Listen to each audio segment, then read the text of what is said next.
I knew nothing about the case that weekend. I had no idea what was going on. Even after Nick was let out of jail on $10,000 bail, I still had no idea anything about it. And all weekend I watched whatever I could, news-wise, papers-wise. Watched my husband walk around the back garden, not knowing what was happening.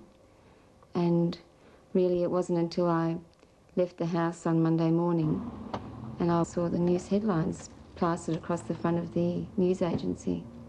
I just wailed. I cried like I've never cried before.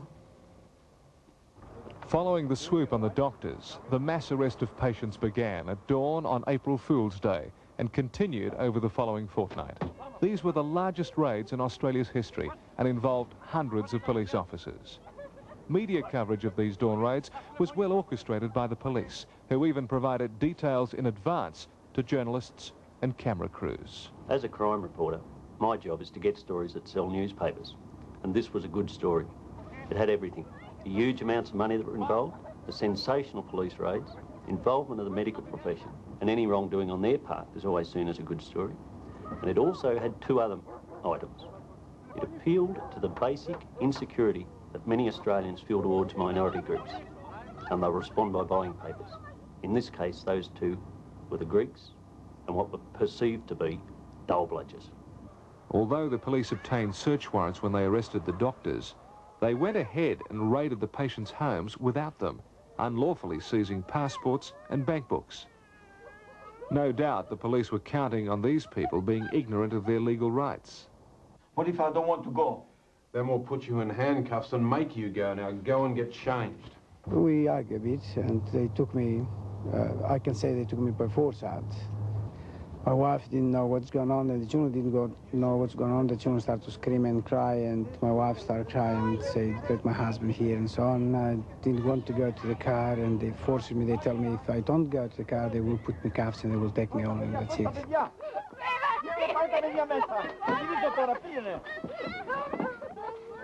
While they was driving the car, I was surprised, and somehow that I was thinking that when we come to Australia, we come to a free country and a beautiful country to live without anybody asking me the ID card to show them or passport.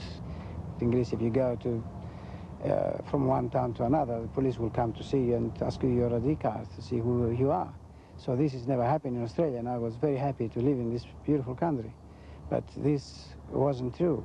To me now, they come into my house, they broke my house, come in and took me without any court order, without any wrong. Some of the police officers were humane doing their job, but the majority were really aggressive. They were all geared up for this situation, and they had already made up their mind that the people they were interviewing were guilty, and they were lying. I can mention a few incidents if you like. One of them I witnessed when I was going to the toilet, and one of the suspects had gone to before me, escorted by a police officer, and just as I left the room, I saw that police officer give me a screwdriver punch on the kidney, and the man, of course, bent over with pain and growled. And when I asked the police officer what happened, he says, "Oh, I don't know." The man said to me, "Somebody punched me in the kidney." The police officer said, "Oh, no, I didn't. Who would punch him in the kidney anyway? Come on," he said, "we've got work to do." Well, they took me to this room, which they asked me to make the statement. So they started asking questions, fill up the statement, which I did. And when I have the statement back in my hands, I found out that they was having things that I didn't say it. Just sign it, or it's straight to Long Bay for you, mate. They forcing me to sign it. They say to me that whatever you tell us until now, it's all bullshit. Tell us the truth, bastard. And then the two detectives, whatever, they went off and they let me with a female detective. She grabbed me from here, chest, and she shocked me, and also she pulled me up on the wall as far as she can, and she told me, "Tell us the truth, bastard." And she dropped me down.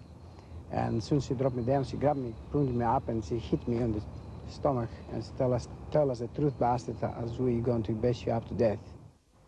Well, some of my colleagues told me about other incidents of violence, and the worst of the lot was with a man who was walking on a stick, and he was asked to stand up to be photographed, and he was asked to hold the panel with his name and all that.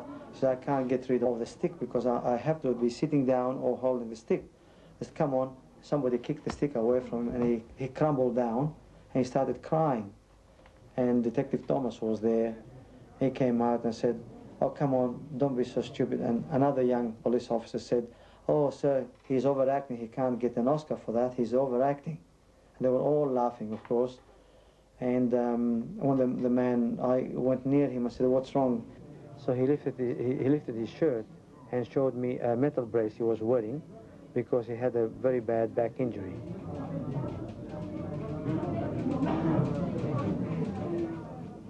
After the records of interview, all those arrested were fingerprinted and taken to central police cells, where they were locked up. For many, this triggered memories of wartime persecutions. I remember my mother a bit and my sister, and we was persecuted as criminals that time because of the German war, Hitler's, and my mother was Jewish background, and that's why she been shot. And now with this thing happening here in Sydney, I thought that this thing Germans have come back again, because I almost bring all those pictures from 1943 back of him to die. Following his release on bail, Dr. Takminzis and his wife Jo found themselves on call throughout that weekend. I was trying to keep Alex calm and not to worry about the whole thing, but the phone just didn't stop ringing the whole weekend. And that was even more distressing because it was Greek patients ringing, wives, speaking very broken English, wanting to know where their husbands were. And I didn't know. All that we knew, there were people being carted off to police stations somewhere all around Sydney, but we weren't sure where. And I couldn't help these people. The anguish of those arrested was compounded by police reluctance to pass on prescribed medications, a reluctance which in some cases had near fatal consequences. Adding to this torment, bail was set at $1,000 in cash. Now, most of these people were poor. They didn't have $1,000. But even if they did have the money, the police had taken the passbooks, the banks were closed, so it was impossible for them to raise the $1,000. Now, they would stay in the cells till Monday, when the first day of hearing was on. And on Monday morning, the Central Court of Petty Sessions was chaotic. It was really absolute madness.